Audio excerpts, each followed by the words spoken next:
The ID mark of the beast becomes a lot more clear in Revelation. If we go to Revelation 13, and we go verses 15 and 16 and 17 and 18, we'll get a really good handle on what's coming. Revelation is also another word for disclosure, and disclosure generally in law means, kind of like showing you what the debt is. So the debt of our legal society is about to be explained here, what's going to come to those who are part of this evil legal debt. And he had power to give life unto the image of the beast, and the image of the beast should both speak and cause that as many as would not worship the image of the beast should be killed.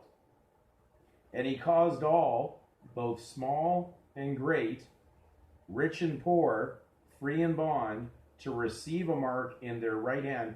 Be clear on this. It was speaking of the word all. We use all in language, in law. We also understand that means the collective that's participating. That's not talking about God's people.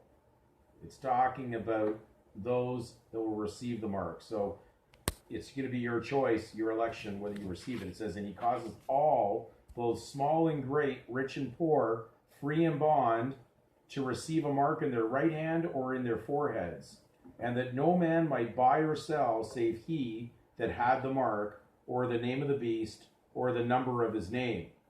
Here is wisdom. Let him that hath understanding count the number of the beast, for it is the number of a man, and his number is 666. Now, to the best of my knowledge, going through as much research as I can, I'm going to take this down as close as probably what I found through Barnes' commentary on this, that it really meant a Latin legal man, or the version of what we have in civil society. 18 is age of election in the legal system, so it's really the legal fiction man, the strammanus homo that we've researched through much of the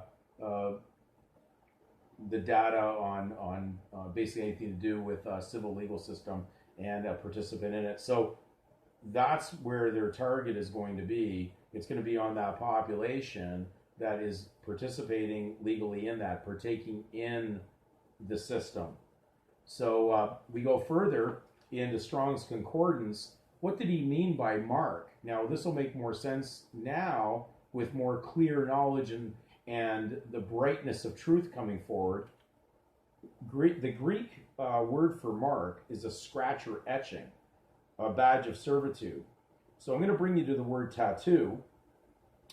It is defined as to puncture the skin with a needle and insert colors so as to leave permanent marks or designs. A tattooed mark or design. Now, if you ever got one of these in Ontario, a little birth certificate wallet size, the money size one, the one you use. You don't use the statement of birth record when you're doing things. This is the one in legal society people are mainly using. You would actually be able to hold up, when you got the whole piece that was sent to you, you'd hold it up to the light, and of course it had design going through it in Canada. So it's a Canada design. Okay, so again, what will be the purpose of what are they really trying to do? Well, eventually, wouldn't it make much more sense to take all the data that they use, because this is the basis of how you operate in legal society, is with these wallet-sized certificates. Wouldn't it make sense to take this and then literally implant the data of this into your body, so that now they don't have to worry about you carrying this anymore, or requesting it, or losing it, or having to issue another one? They just keep it all in there, and that, of course, would be so simple to do through a tattoo. But do they have this kind of technology to make this badge of servitude occur? And of course, tattooing is an etching, so it makes much more sense, a scratching or an etching, because that does happen in the process of tattooing. And the idea that most of the documents that were filled out to obtain one of these used permanent indelible ink on paper, because they didn't want it ever erasable. So they're now leading from that system into your body. So what could that possibly be? Well, could it possibly be defined now in patent technology, implantable quantum dot Microneedle vaccination delivery system. Let's read that again. Implantable quantum dot microneedle vaccination delivery system. I wondered, with the Bible having a huge amount of translation mainly done in English, and in the time that we're living in now, that's probably the most translated language that you'll find the Bible in worldwide. And when I thought about that, I said, would it possibly that God would make sure that the English language, being the language is mainly used for entertainment and commerce, would it possibly have the code of that 666 in there? And so you go and check it out, take the alphabet, and you take implantable, and you just have to take, where it occurs in the alphabet. So A, of course, would be number 1.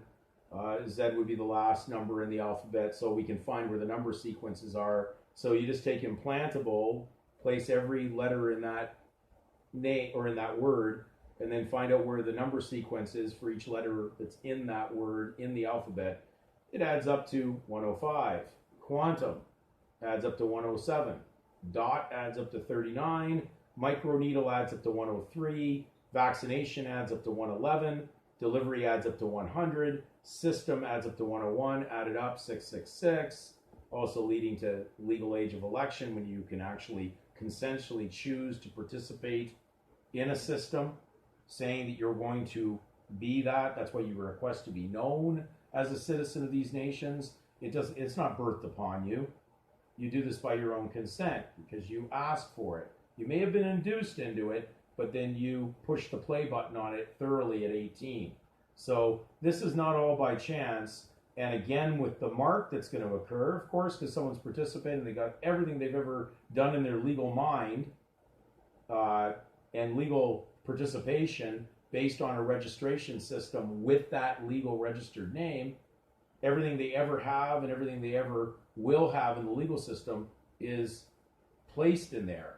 And so to lose that all is going to be the question and the decision they're going to have to make between participating in good or evil. So what did Jesus mean when he said a man would have to lose his life in order to gain it? Was he talking at that time in amidst a legal system of the Romans and said a man would have to lose it all, forsake it all, everything that was in the legal system in order to gain his life? Was he talking about civil death in the legal world?